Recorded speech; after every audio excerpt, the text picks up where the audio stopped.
क्या बाकी बच्चे नहीं आ रहे क्या?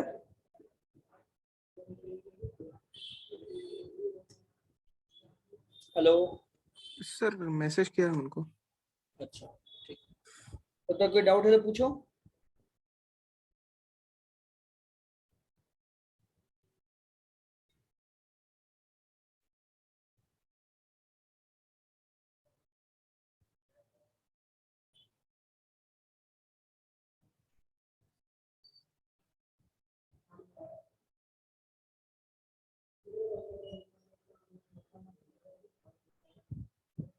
कोई डाउट नहीं है?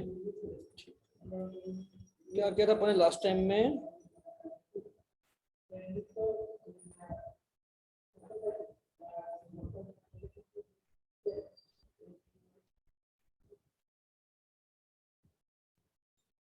हम्म,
ये ट्राई करो।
देखो इसको कैसे करेंगे। यहाँ क्या बोल रहा है कि तुम्हारे पास मान लो एक रॉक है जिसमें मैं अज्यूम क्या करना है कि इनिशियली उसमें सिर्फ यूरेनियम था। 9। अच्छा,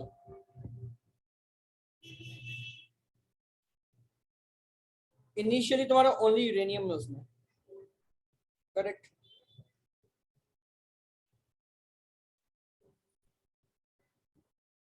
है ना।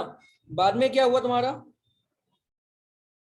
50% यूरेनियम है एंड 50% लेड है उस रॉक में, करेक्ट। तो इससे हम क्या कंक्लूड कर सकते हैं, half of uranium has decayed, ये बोल सकते हैं क्या। तो तुम्हारा age equal to half life हो जाएगा क्या, यानी कि 4.5 और 10 पावर 9 ईयर्स, खत्म। That's it. yes, क्लियर हुआ, ठीक है। yes.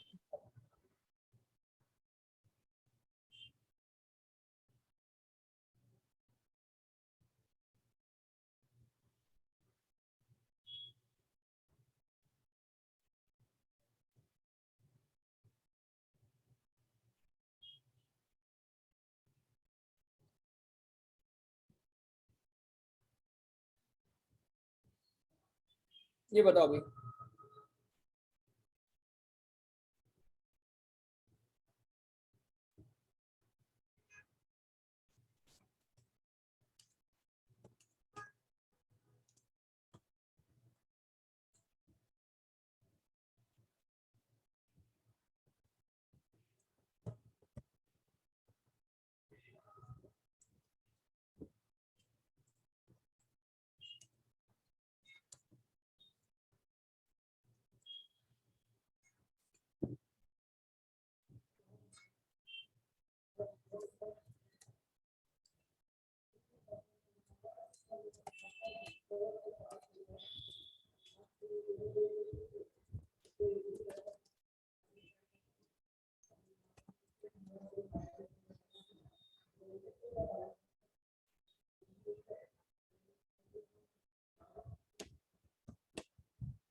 राइट है कि नहीं, राइट है कि नहीं।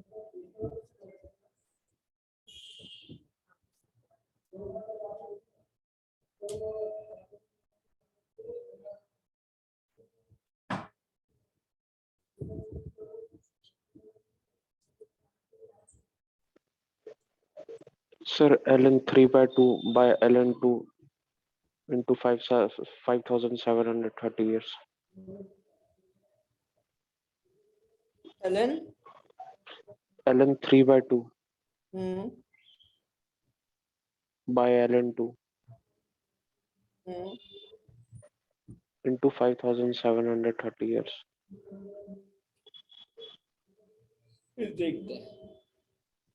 रोहित राज,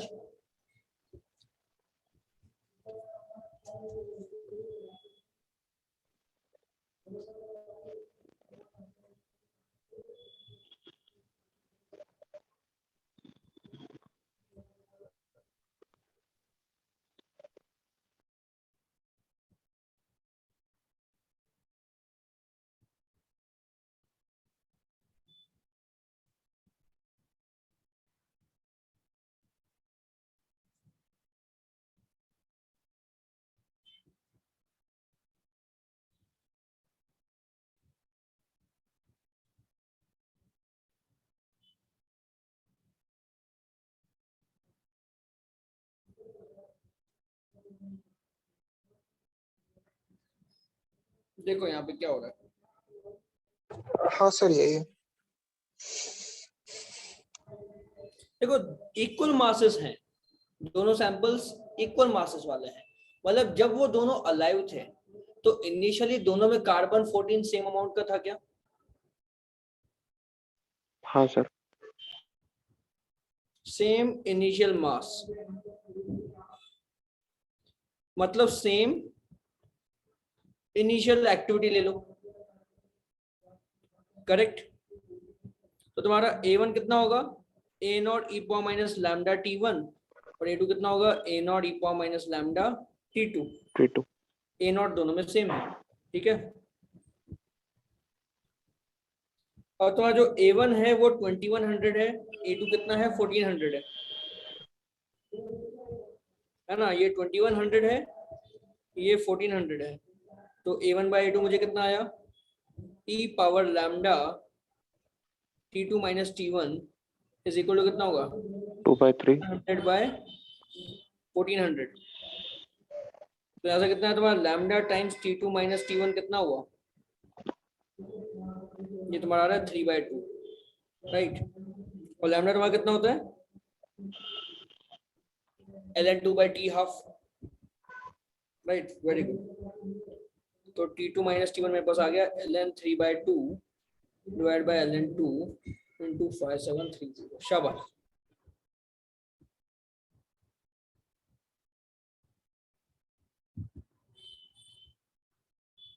क्लियर है? अब यहाँ पे ना तुमको ये log3 log2 की वैल्यू पता होनी चाहिए, ओके? सर 2 की तो पता है, 3 की नहीं पता था इसलिए छोड़ दिया। याद हाँ रखो, सर। एग्जाम में इनकी हेल्प लगेगी तुमको।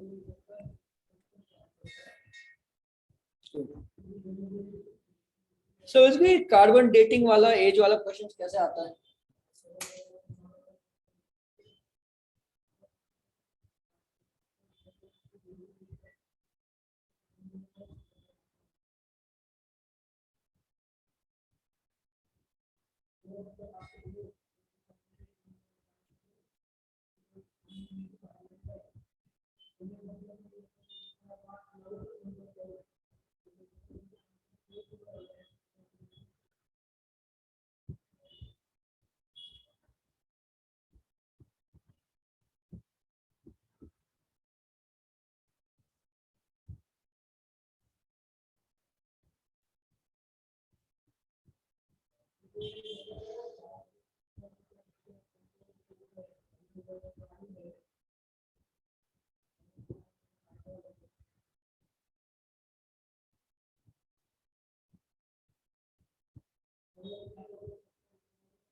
चलो ठीक है, तो ये हो गए तुम्हारे कार्बन डेटिंग एंड एवरीथिंग। अभी हम समझेंगे प्रोबेबिलिटी। प्रोबेबिलिटी क्या होता है?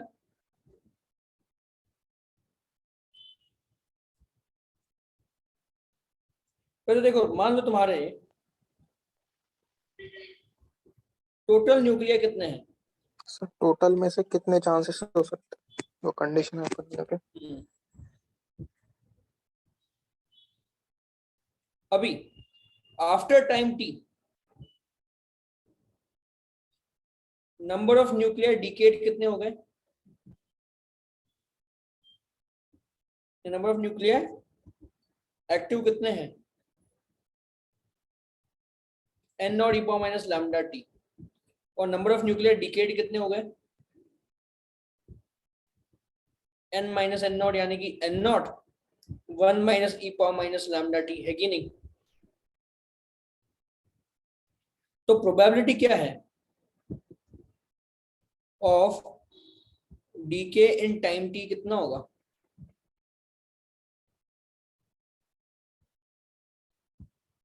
Like events by total events. तो प्रोबेबिलिटी ऑफ डीके क्या होगा, लाइक इवेंट्स तुम्हारे हो गए इसके बराबर n minus n naught, sorry n not minus n लेंगे, है ना?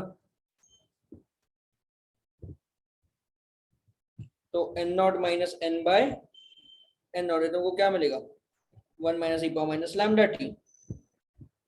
और प्रोबेबिलिटी ऑफ नॉट डीके क्या होगा,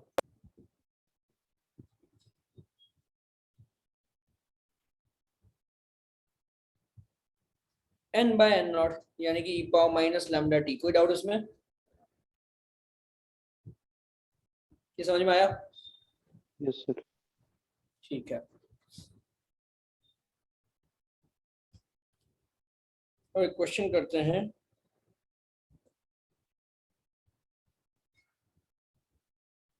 calculate the probability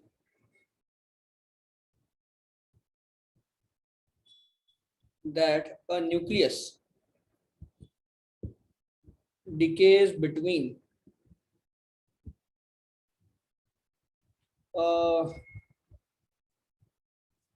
decays after one half life and before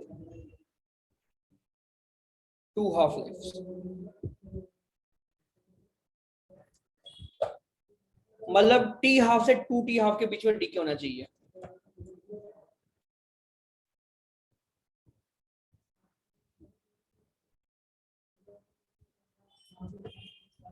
बताओ क्या आएगा इसका?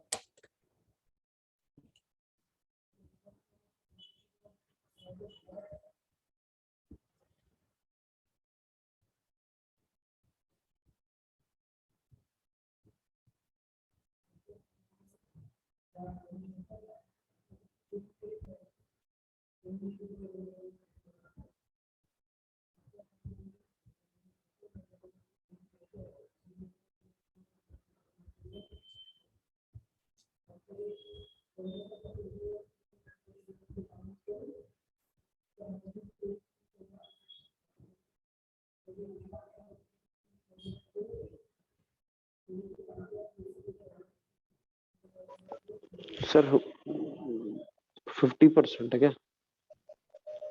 50% है। ओके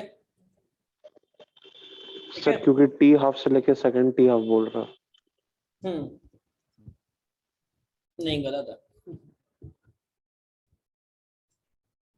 देखो, 0 से टी हाफ के बीच में कितने डीके होंगे? 50% डीके कर जाते हैं। 50%। फिर टी हाफ से टू टी हाफ के बीच में कितने डीके करेंगे? बचे हुए 50% का हाफ, यानी कि 25% डीके करते हैं। तो तुम्हारी प्रोबेबिलिटी कितनी हुई?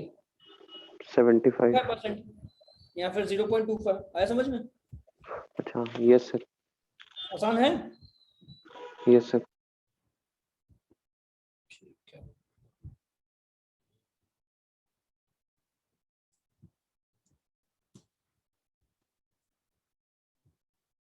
चलो अभी आते तुम्हारे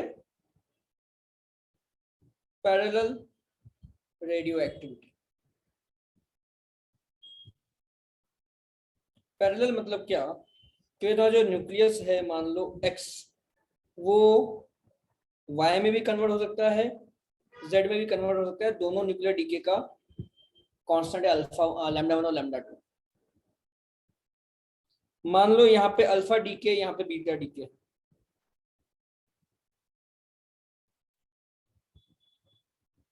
मे बी अल्फा डीके, ये तुम्हारा मे बी बीटा डीके।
अच्छा सर, अगर x से y जा रहा है, y से z जाता, तब वैसे टाइप वाले को सीरीज बोलते हैं। अच्छा सॉरी, हाँ यहाँ पे क्या हो रहा है, मतलब तुम्हारा यहाँ से इधर भी जा सकता है, इधर भी जा सकता है, ठीक है। दो टाइप के न्यूक्लियर डीके पॉसिबल है, अल्फा डीके भी हो सकता है, बीटा डीके भी हो सकता है, तो उसका लैम्डा 1 इसका लैम्डा 2 है। तो यहाँ पे तुम्हारा क्या बोलेंगे, एक्टिविटी तुम्हारी दो टाइप की पॉसिबल, एक एक्टिविटी इधर होगी, एक एक्टिविटी इधर होगी। तो तुम्हारी यस सर। एक्टिविटी क्या हो सकती है, एक्टिविटी 1 तुम्हारी हो सकती है A1 कितना होगा, लैम्डा 1 इंटू एक्स होगा क्या, यहाँ पे x क्या है तुम्हारा, number of nuclei of x, ठीक है। सिमिलरली एक्टिविटी 2 तुम्हारी क्या हो सकती है, lambda 2 into. Lambda 2 into x, sir correct. Screen freeze हो गया।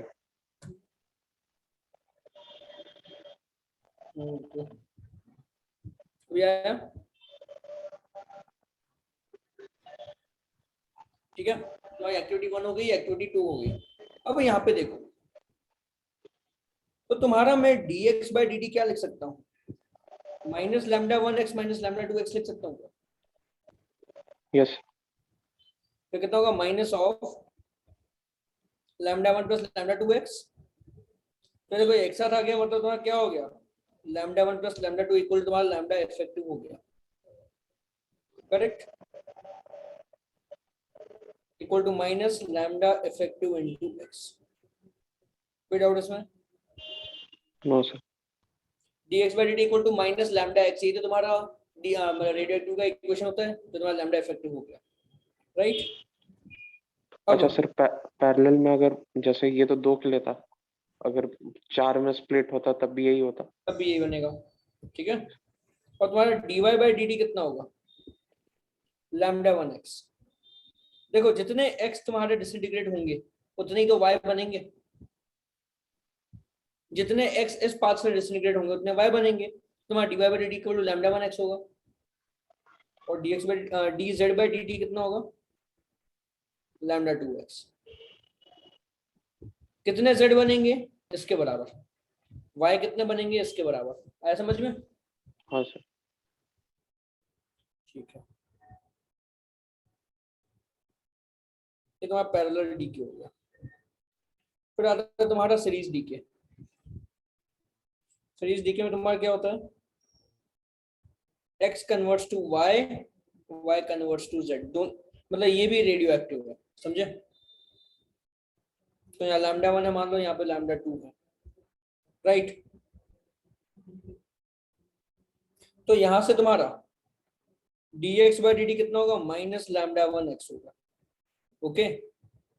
x कितने डीके हो रहे हैं, इसके बराबर। कोई डाउट इसमें,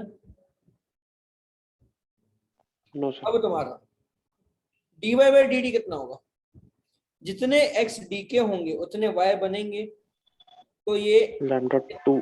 ना ऐड होगा, लेकिन y खुद भी डीके हो रहा है, तो यहाँ पे माइनस लैम्डा 2 y कर देंगे। ये आया समझ में। हाँ सर। फिर सिमिलरली dz by dt कितना होगा तुम्हारा, लैम्डा 2 y के बराबर। कितना डीके हो रहा है y, उतना z क्रिएट होगा। आया समझ में, यस। ठीक है। अब यहाँ पे एक पॉइंट समझो, y is maximum when dy by dt 0 होगा, मतलब lambda 1x minus lambda 2y जब 0 होगा तब तुम्हें y मैक्सिमम मिलता है। ये मैं तुम्हारा मैक्सिमम मिनिमम का कॉन्सेप्ट लगा दिया, ओके। Yes sir. ये एक सेकंड रुको,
अच्छा यहाँ पे एक चीज याद रखो, ये जो पैरेलल तुम्हारा डिसइंटीग्रेशन है, पैरेलल में तुम्हारा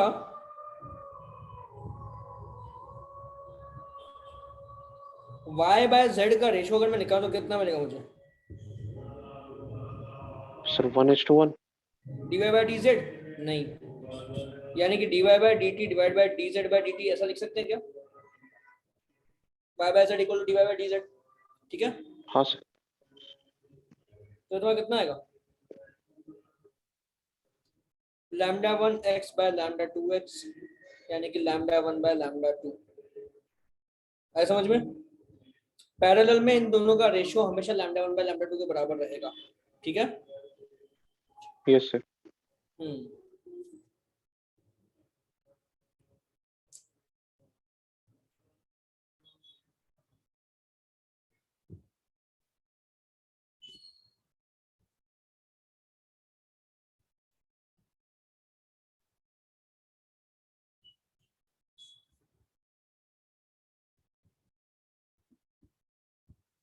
और यहाँ पे ये सीरीज में यार, ये थोड़ा मैथ्स मेरे को इसकी आती नहीं है, कैसे करते हैं समझ, तुमको बता दूं। तुम्हारा ये कब होगा? y is maximum at ln lambda 1 by lambda 2 divided फिर by से lambda 1 minus lambda 2, ठीक है? इसमें से रियरली क्वेश्चन आते हैं टाइम पे, मोस्टली यही पूछते हैं y मैक्सिमम कब होगा, बट फिर भी वो टाइम का पता होना चाहिए। और तुम्हारा जो nb मिलेगा होगा तुम्हारा n not lambda 1 by lambda 1 minus lambda 2 e power, ये मिलेगा, ठीक है? ये nb का फॉर्मूला है। nb हमने यहां से निकाला, सॉरी ये nb बोल रहा हूँ, y, ओके? मतलब number yes sir. Of y as a function of time वो यहां से निकलते हैं, ठीक है? चलो अब ये क्वेश्चन देता हूं।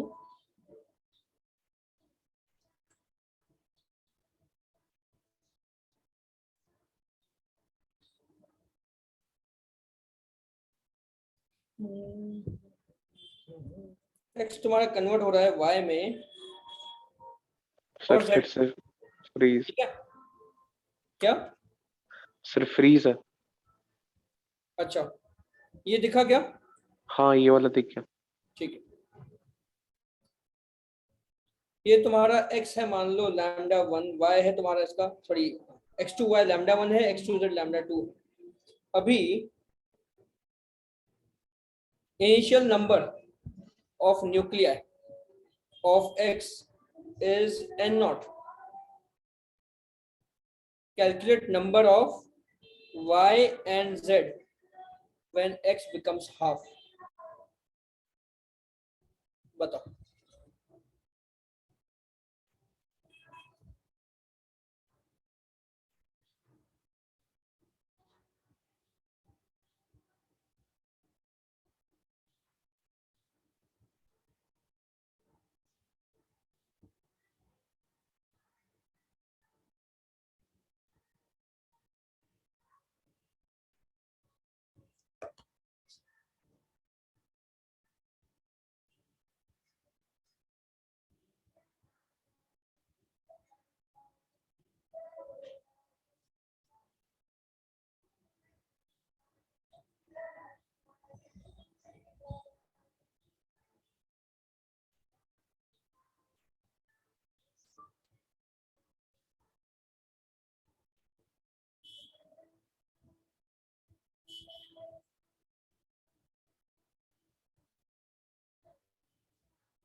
Sir n naught by 8 n naught by 8 8 कैसे आएगा?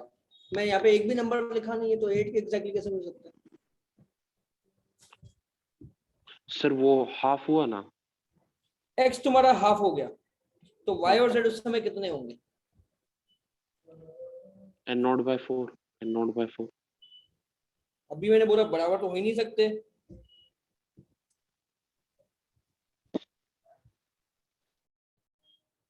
y बाय z तुम्हारा लैम्डा 1 बाय लैम्डा 2 के बराबर है कि नहीं? और तुम्हारा y प्लस z कितना है? n नॉट बाय 2 होगा ना? अब लगाओ हिसाब।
सर आ गया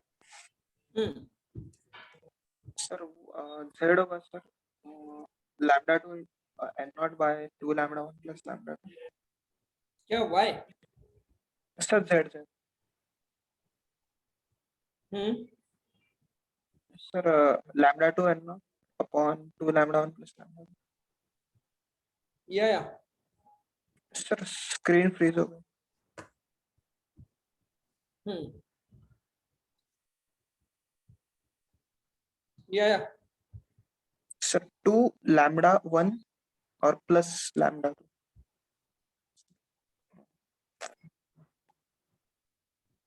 वापस से बोलो। Sir lambda 2 n not hmm upon 2 lambda 1। नहीं सर लैम्डा 1 इंटू 2 प्लस ये लैम्डा।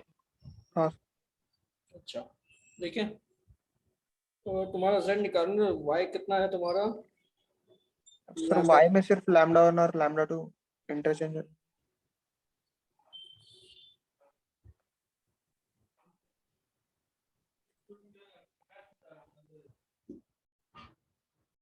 ये 2 तुम्हारा कॉमन आएगा, समझे?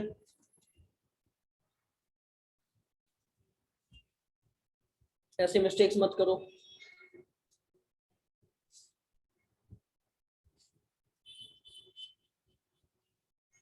और हाँ clear? Yes sir yes.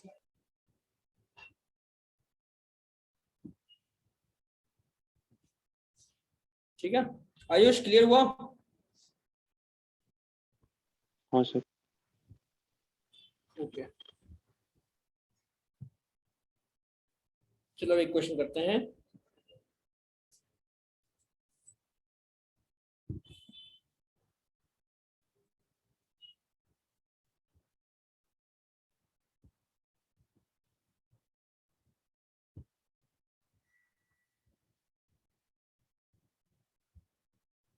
Probability that X nucleus decays into Y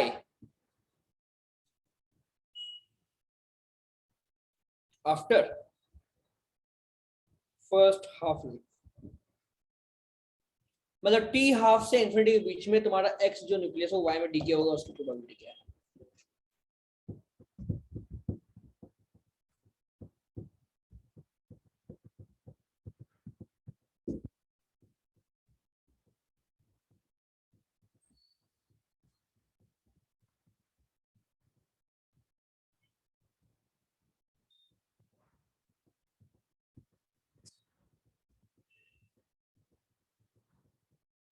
sir DK to Y मतलब मेरे पास मान लो 1000 न्यूक्लियस है, राइट। मैंने किसी एक पर्टिकुलर न्यूक्लियस को पकड़ा, मैं बोला कि भाई ये इसमें ही कन्वर्ट होगा, इधर कन्वर्ट नहीं होगा, उसकी प्रोबेबिलिटी। समझे?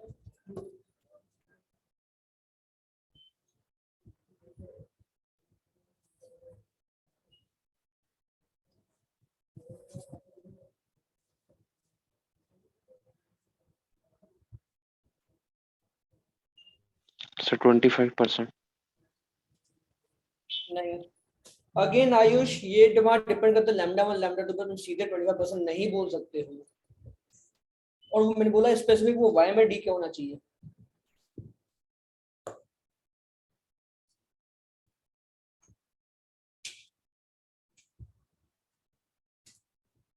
समझे आयुष? हाँ सर।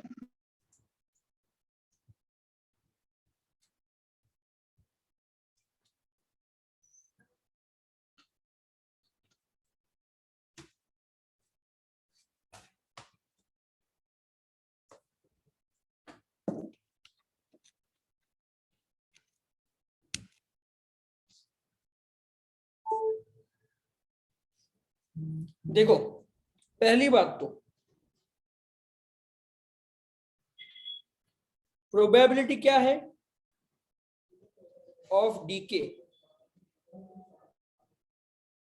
आफ्टर टी हाफ क्या है, 0.5 है ना। आधे तुम्हारे फर्स्ट हाफ लाइफ में डीके हो गए, बाकी आधे उसके बाद डीके होंगे, तो उसकी प्रोबेबिलिटी 0.5 है, करेक्ट? इसमें कोई डाउट? No sir. अभी probability of decay into Y कितना होगा?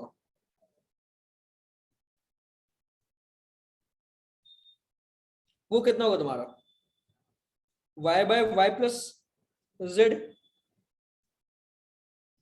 यानी कि lambda 1 by lambda 1 plus lambda 2 बनेगा क्या? क्योंकि मैंने क्या बोला, y बाय जेड तुम्हारा हमेशा लैम्डा 1 बाय लैम्डा 2 रहेगा, है कि नहीं? यस। तो तुम्हारी नेट प्रोबेबिलिटी क्या बन गई? 0.5 into lambda 1 by lambda 1 plus lambda 2। आया समझ में? ये तुम्हारी फर्स्ट कंडीशन और ये सेकंड कंडीशन, दोनों की प्रोबेबिलिटी मल्टीप्लाई कर दो। क्लियर? यस। सीखा है ना सब मैथ्स में कि नहीं सीखा है? सर ठीक है। गुड, ठीक।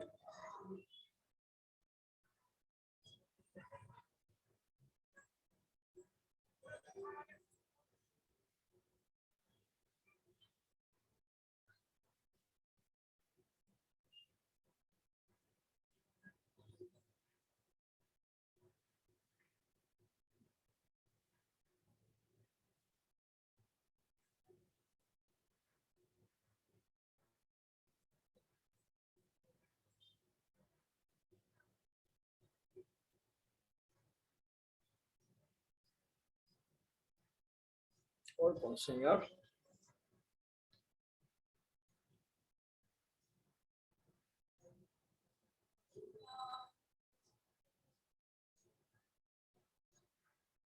ठीक है। ये तुम्हारा रेडियो एक्टिविटी का मतलब पूरा बेसिक समझा दिया क्या क्या होता है इसमें। ओके, और लास्ट में आता है न्यूक्लियर रिएक्टर।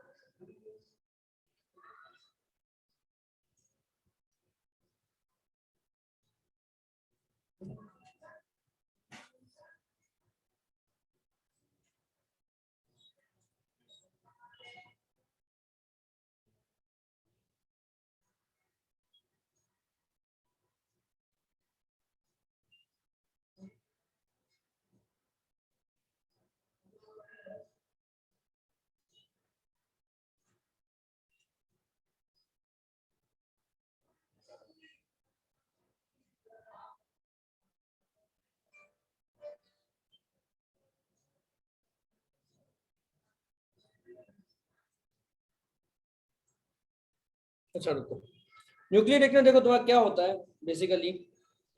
और रुको, उसके बाद तुम्हारा क्या होता है, चेन रिएक्शन। उसके बाद एक चीज और आती है, चेन रिएक्शन।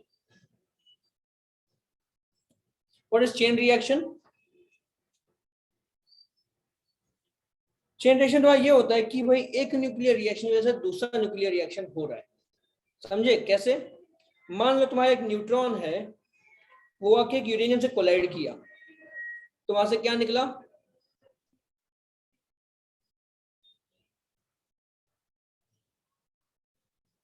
ये क्या दे रहा है मुझे? Barium plus krypton. याद नहीं मुझे एग्जैक्टली रिएक्शन क्या था, रिएक्शन तुम्हारा।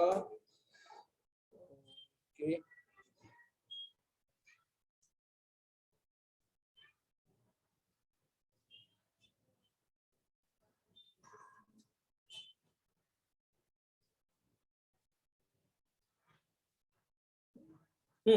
देखो ये तो दो रिएक्शन बताएं, ऐसे और रिएक्शन होते हैं जिसमें 3 न्यूट्रॉन भी निकलता है।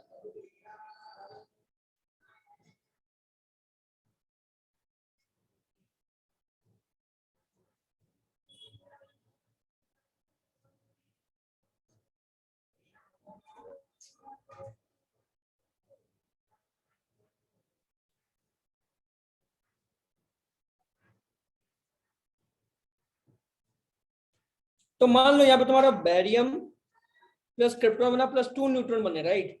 तो जो 2 न्यूट्रॉन्स हैं वो जाके एक और यूरेनियम के साथ कोलाइड करेंगे, फिर वहां से मुझे क्या मिलेगा? Barium plus krypton plus 2 neutron, और यहाँ भी क्या मिलेगा? Barium plus krypton plus 2 neutron. अब अगेन तुम्हारे ये 2 न्यूट्रॉन जाके और 2 यूरेनियम से कोलाइड करेंगे, है ना? तो देखो पहले एक न्यूक्लियर रिएक्शन हुआ, उससे क्या हुए? 2 न्यूक्लियर रिएक्शन हुए, उससे क्या हुए? 4 हुए। तो ये तुम्हारी एक चेन बनती जा रही है क्या? एक की वजह से दूसरा, दूसरी की वजह से तीसरा, तीसरी की वजह से चौथा, एंड सो ऑन। समझ में आया? बोलो।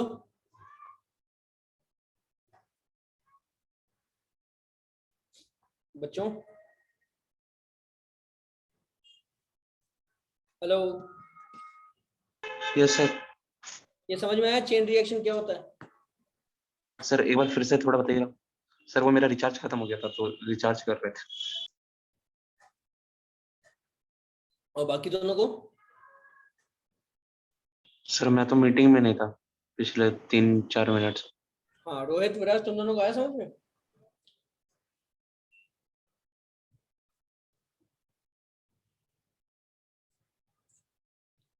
देखो चेन मतलब क्या? एक लिंक की वजह से दूसरा लिंक मूव करता है, दूसरे लिंक की वजह से तीसरा लिंक मूव करता है, यही चेन होती है ना?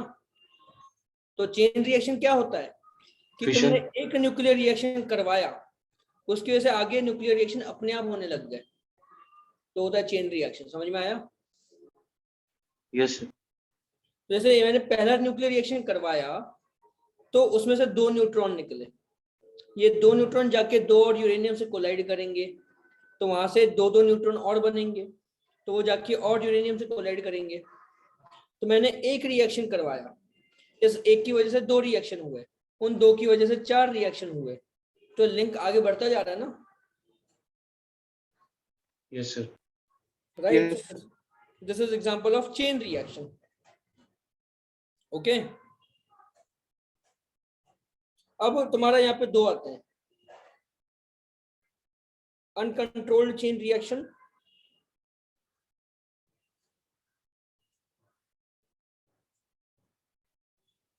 ये क्या होता है तुम्हारा?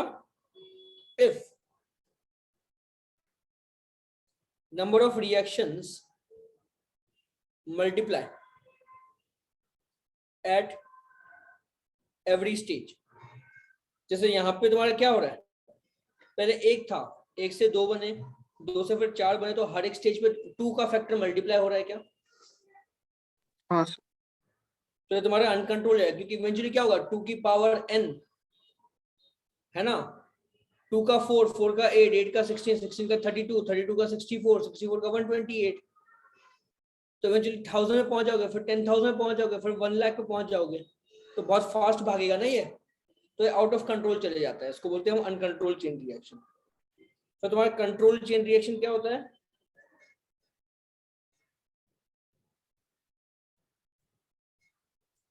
if factor is maintained at 1।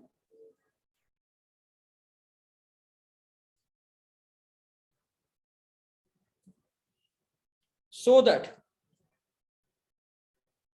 number of reaction by time is constant. समझे? मतलब इन गिवन टाइम इतने ही रिएक्शन होंगे, उससे ज्यादा नहीं होंगे, वो बढ़ेगा नहीं, तो उसको हम बोलते हैं कंट्रोल चेन रिएक्शन। ये क्लियर हुआ? ओके अब यहाँ पे एक पॉइंट समझो, तुम्हारा अनकंट्रोल चेन रिएक्शन का एग्जांपल क्या है? Nuclear bomb. और कंट्रोल चेन रिएक्शन का एग्जांपल क्या है? Nuclear reactor. मतलब तुम्हारा चाकू की जैसा हो गया, चाकू को हम सब्जी काटने में भी यूज कर सकते हैं और किसी का गला काटने में भी यूज कर सकते हैं, वो तुम्हारी मर्जी तुमको क्या करना है, राइट? तो सेम यहाँ पे भी वही चीज हो गई। यस ये तुम्हारी डिस्ट्रक्टिव हो गई, ये तुम्हारा कंस्ट्रक्टिव वर्क हो गया, राइट? तो अब हम समझते हैं न्यूक्लियर रिएक्टर क्या होता है।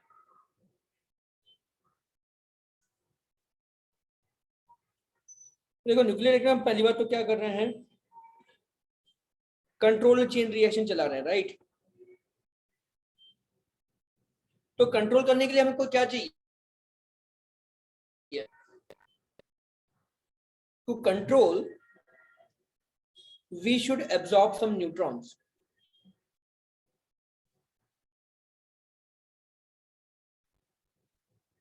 Some neutrons to avoid their collision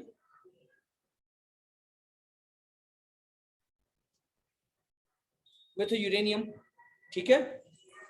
अगर तुम्हारा न्यूट्रॉन जो है जाके यूरेनियम से कोलाइड किया तो वो न्यूक्लियर रिएक्शन करवाएगा। सारे न्यूट्रॉन एब्जॉर्ब नहीं करें, बट कुछ न्यूट्रॉन एब्जॉर्ब करने पड़ेंगे, राइट? करेक्ट? ओके फिर सेकंड टास्क क्या है?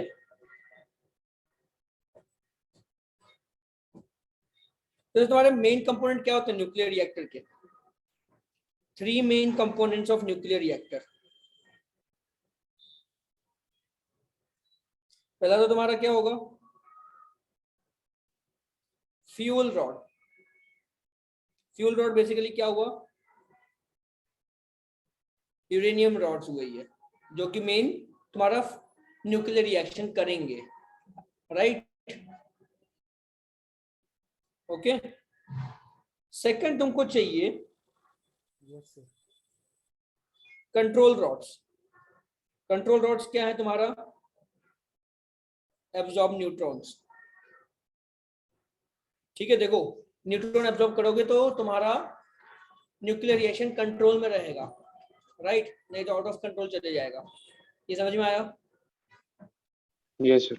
Yes sir. राइट। फिर तुम्हारा थर्ड क्या है? मॉडरेटर। अब ये मॉडरेटर तुम्हारा क्या होता है? To slow down neutrons. ऐसा इसलिए fast neutrons do not cause nuclear reaction. समझे?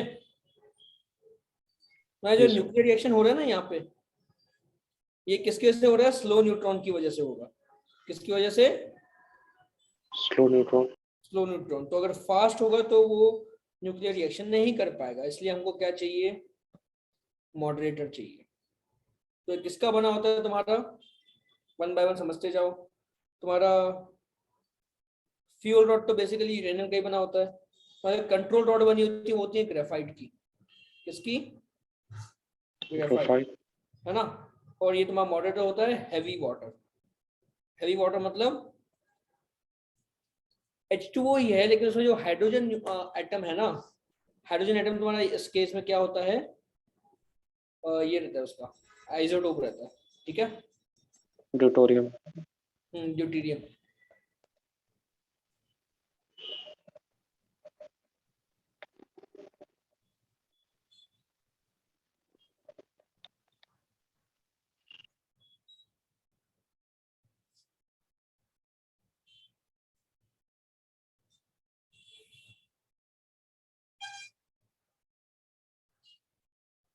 फिर तुम्हारा न्यूक्लियर रिएक्टर हो गया। देखो इसमें क्या होता है तुम्हारा,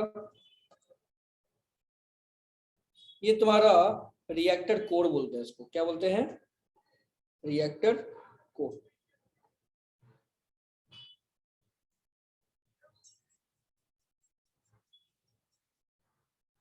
ठीक है, और इसमें देखो तुम्हारा क्या हो रहा है,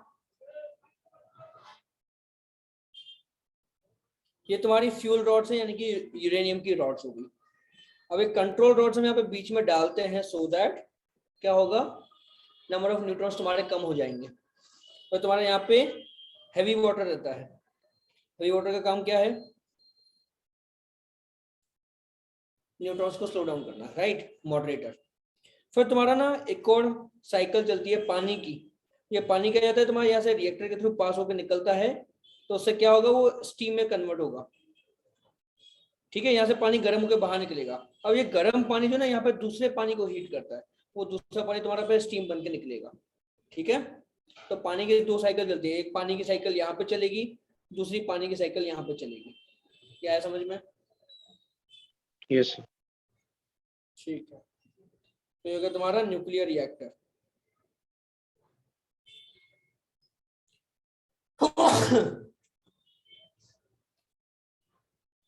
फिर तुम्हारा दूसरा आता है न्यूक्लियर फ्यूजन। न्यूक्लियर रिएक्टर तुम्हारे न्यूक्लियर फिजन पे वर्क करते हैं। ठीक है, और दूसरा तुम्हारा आता है न्यूक्लियर फ्यूजन आता है। फ्यूजन में क्या होता है, देखो यहाँ पे क्या हुआ, हाइड्रोजन कंबाइन होके ड्यूटेरियम बनाएंगे, फिर ड्यूटेरियम और हाइड्रोजन कंबाइन होके हीलियम बनाएंगे। ट्रिटियम। ठीक है, हीलियम 3 बनाएंगे, फिर हीलियम 3 कंबाइन होके हीलियम 4 बनाएंगे। तो तुम्हारा हाइड्रोजन बेसिकली कन्वर्ट हो रहा है हीलियम में। सिमिलरली फिर तुम्हारा हीलियम कन्वर्ट होता है कार्बन में, फिर कार्बन तुम्हारा कंबाइन होकर कन्वर्ट होता है आयरन में, एंड सो ऑन। तो न्यूक्लियर फ्यूजन में तुम्हारा स्टार्स में एनर्जी रिलीज होती है, वही हमको एनर्जी मिल रही है। Okay, yes. अब यहाँ पे न्यूक्लियर फिजन और फ्यूजन में फर्क क्या है, मेन वो समझो। तो जो न्यूक्लियर फिजन होता है ना, जो भी हम लोग यूज करते हैं, उसमें जो भी बाय प्रोडक्ट बनते हैं वो सारे रेडियो एक्टिव होते हैं, मतलब दे आर हार्मफुल, राइट। तो रेडियो एक्टिव वेस्ट को हम डिस्पोज कैसे करते हैं, हम कंक्रीट के बॉक्स बनाते हैं, उसमें उनको डाल के डिस्पोज करते हैं। समझ में आया? यस। करेक्ट। अब अगर हम बात करें न्यूक्लियर फ्यूजन की, तो न्यूक्लियर फ्यूजन में तुम्हारा आउटपुट क्या निकल रहा है, हीलियम और हाइड्रोजन बन रही है, right. Helium, hydrogen, nitrogen, carbon, यही बन रहे हैं। तो हार्मफुल नहीं है, वो रेडियो एक्टिव नहीं होते। जैसे न्यूक्लियर फ्यूजन जो है वो ज्यादा क्लीन एनर्जी है, बट उसको कंट्रोल कर पाना मुश्किल काम है, इसलिए हम उसको यूज नहीं करते। समझ में आया? यस। न्यूक्लियर फ्यूजन कंट्रोल हो जाता है, लेकिन जो फ्यूजन है वो कंट्रोल नहीं होता। ओके, सर इससे न्यूक्लियर बॉम्ब बड़ा ही फूटता है। क्या? सर न्यूक्लियर बॉम्ब इसलिए इतना बड़ा फूटता है। करेक्ट, बहुत ज्यादा एनर्जी रिलीज होती है, राइट। ऐसा तो पॉसिबल नहीं ना सर कि छोटा लेवल पे न्यूक्लियर बॉम्ब का एक्सप्लोजन करवा सके। नहीं, एक मिनिमम मास रिक्वायर्ड होता है न्यूक्लियर बॉम्ब के लिए, नहीं तो वो काम ही नहीं करेगा। क्या? Yes sir. अच्छा, तुम्हारे चैप्टर खत्म और तुम्हारा 12th का भी सिलेबस खत्म, अब 11th के अपने कुछ टॉपिक्स बचे हैं, वो 1 बाय 1 कवर करेंगे। Okay, yes sir. सर 11 के कौन कौन सा? रोहित कौन से बचे हुए? सर फ्लूइड एक बचा है। फ्लूइड, हाँ सर। और सर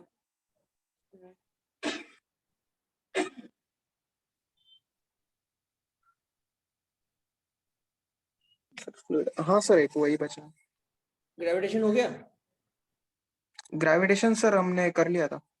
अच्छा, एसएचएम, सर एसएचएम भी किया था। वेव्स, सर वेव्स, हाँ सर वेव्स बाकी। बेसिक बचा हुआ है ना। हाँ सर। रोटेशन हो गया था? हाँ सर हो गया। ठीक है, रोटेशन उसके पहले का पूरा खत्म ना, फिर तुम्हारा एसएचएम हो गया है, वेव्स हो गया, रोटेशन, केपलर लॉ वगैरह सब कर लियो। क्या? केपलर्स लॉ वगैरह सब हो गया ना? हाँ सर वो हो गया। ठीक है, तो अपन नेक्स्ट क्लास में फ्लूइड्स पढ़ेंगे पहले। Okay, yes sir. यस चलो ये फिनिश करो HC वाला। Okay sir, thank you sir. Okay bye. Thank you sir, bye sir.